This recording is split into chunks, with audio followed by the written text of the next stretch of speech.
Hello बच्चों, let's read this question. This question says that which of the following statements is incorrect with respect to evolution?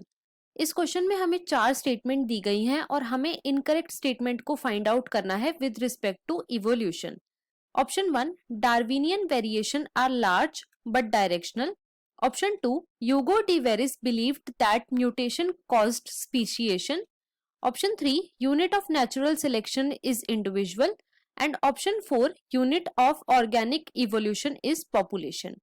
अब अगर इस question के मैं की कॉन्सेप्ट की बात करूं तो इस क्वेश्चन का जो की कॉन्सेप्ट है वो है mechanism of evolution. Let me write it over hair.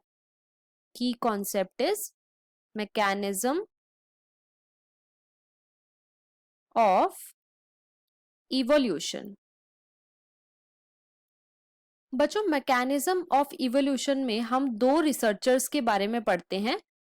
First was Darwin and second is Hugo de Vries. Hugo de Vries, right. अब जो डार्विन और ह्यूगो डी वेरिस थे, इन दोनों ने ही बोला कि कुछ चेंजेस आते हैं. उन चेंजेस को डार्विन ने बोला वेरिएशंस और ह्यूगो डी वेरिस ने बोला म्यूटेशन.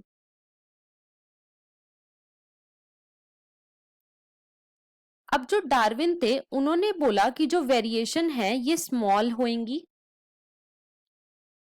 ये डायरेक्शनल होती हैं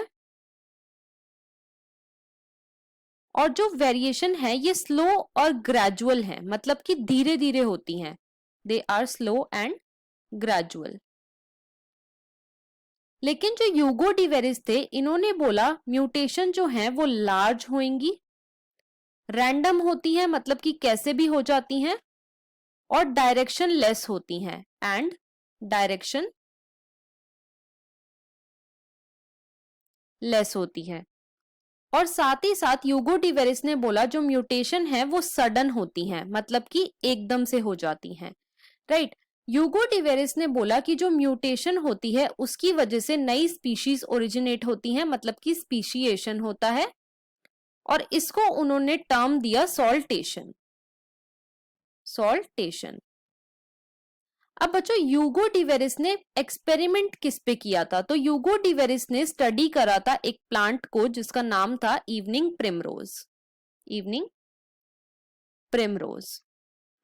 अब एक बार हम अपने ऑप्शंस को चेक कर लेते हैं. तो ऑप्शन 1 में हमें गिवन है Darwinian variations are large but directional.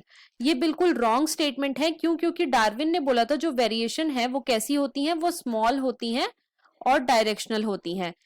Second statement में हमें गिवन है Hugo de Vries believed mutation caused speciation. ये बिल्कुल करेक्ट है और इसको उन्होंने टर्म दी थी सॉल्टेशन, राइट. थर्ड में हमें गिवन है unit of natural selection is individual. ये स्टेटमेंट हमारी बिल्कुल करेक्ट है. क्यों? क्योंकि जो नेचुरल सिलेक्शन होता है बच्चों वो जीनोटाइप पे एक्ट करता है, ऑर्गेनिज्म के जीनोटाइप पे एक्ट करता है, इसीलिए जो यूनिट ऑफ नेचुरल सिलेक्शन है वो क्या है, वो इंडिविजुअल है. फोर्थ ऑप्शन में हमें गिवन है unit of organic evolution is population. अब ऑर्गेनिक इवोल्यूशन होता क्या है? तो बच्चों, अगर एक पॉपुलेशन की स्पीशीज के जेनेटिक मेकअप में, स्पीशीज के जेनेटिक मेकअप में चेंज आ जाए,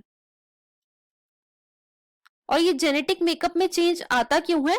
इन response to environmental changes, right. Environmental changes के रिस्पॉन्स में अगर एक स्पीशीज के जेनेटिक मेकअप में चेंज आ जाए तो उसे हम ऑर्गेनिक इवोल्यूशन बोलते हैं. और ऑर्गेनिक इवोल्यूशन की जो यूनिट है वो है पॉपुलेशन. तो हमारी फोर्थ स्टेटमेंट भी बिल्कुल करेक्ट हो जाती है. तो यहाँ पे जो हमारा ऑप्शन नंबर 1 है वो बिल्कुल रॉन्ग है, मतलब कि इनकरेक्ट स्टेटमेंट है और हमें वही फाइंड आउट करना था. तो हमारा जो राइट आंसर हो जाता है वो है option number 1. So the final answer of this question is option 1. I hope you understood it well. Best of luck.